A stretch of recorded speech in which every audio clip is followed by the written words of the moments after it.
Compared to sedentary individuals, physically active men and women may have approximately 30% lower risk of premature death. Even just walking 15 minutes a day may reduce mortality risk by 15%. Mortality rates continue to drop about 4% for each additional 15 minutes of moderate exercise a day, like walking, plateauing out at about 90 minutes a day. What does that translate to in terms of time? The life expectancy for those walking just 15 minutes a day would be about 3 years longer compared to those who don't exercise regularly, and those meeting the recommended 30 minutes a day live about 4 years longer. If you jog a few hours a week, or are in the top 5% of cardiorespiratory fitness, you may live 5 or 6 years longer. Exercising for 20 minutes may add an hour to your life. So for all those who say they don't have time to work out, exercising gives us like a 3-to-1 return on investment. Give 20 minutes of your life to get 60 minutes of life. Beyond that, there's a bit of diminishing returns, but exercise an hour a day and maybe get back more time than you put in.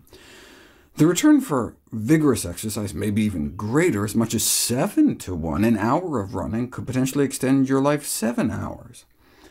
Running even 5 to 10 minutes a day at a jogging pace, less than 6 miles per hour, may net the same longevity benefits of the 15 minutes of daily walking.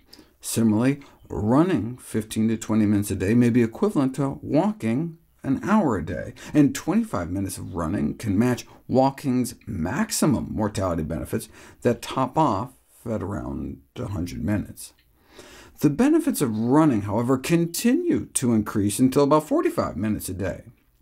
Walking is the most commonly reported exercise, and though it is not as time-effective as running, it's easier and safer to start and sustain, particularly if you, like much of the population, are starting out sedentary. Walking is among the safest of physical activities, averaging only about 1 injury per 1,000 hours. Not using your cell phone and walking against traffic when on roads without sidewalks can reduce pedestrian injuries. In contrast, nearly 70% of serious runners become injured over a year-long period, suffering most commonly from knee problems. There does not appear to be an increased risk of knee osteoarthritis, though, in all but the most elite long-distance runners, who have about 3 times higher odds. Recreational runners do not appear to be at higher risk. The current official physical activity guidelines recommend adults get at least 150 minutes a week of moderate aerobic exercise, which comes out to be a little more than 20 minutes a day. That's actually down from previous recommendations from the Surgeon General, the CDC, and the American College of Sports Medicine for at least 30 minutes a day. This is construed as a trade-off between optimizing health outcomes and minimizing requirements for individuals. The exercise authorities seem to have fallen into the same trap as the nutrition authorities, recommending what they think may be achievable, rather than simply informing you what the science says and letting you make up your own mind. They already emphasize that any physical activity is better than none, so why not stop patronizing the public and just tell everyone the truth?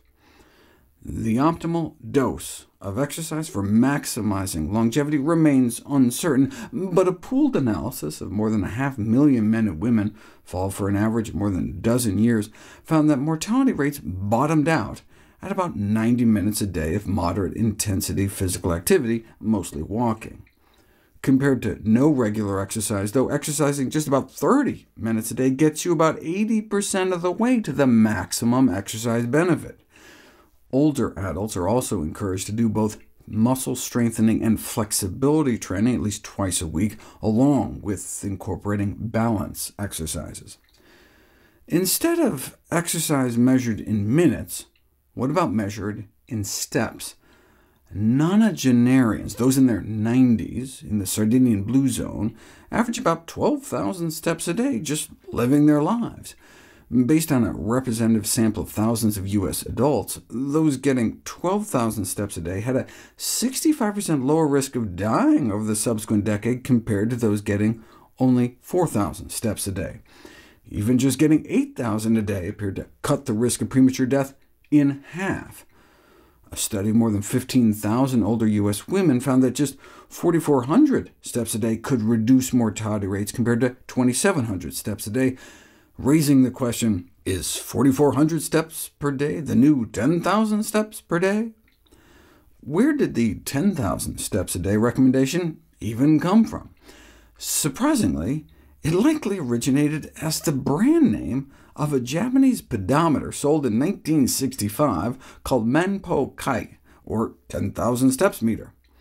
In terms of walking, the recommendation for 150 minutes a week of moderate-intensity aerobic exercise gets us to approximately 7,000 steps a day. The maximum longevity dose of around 90 minutes a day, technically 22.5 to 40 so-called MET hours a week, would give most people a total of about 13,500 steps per day.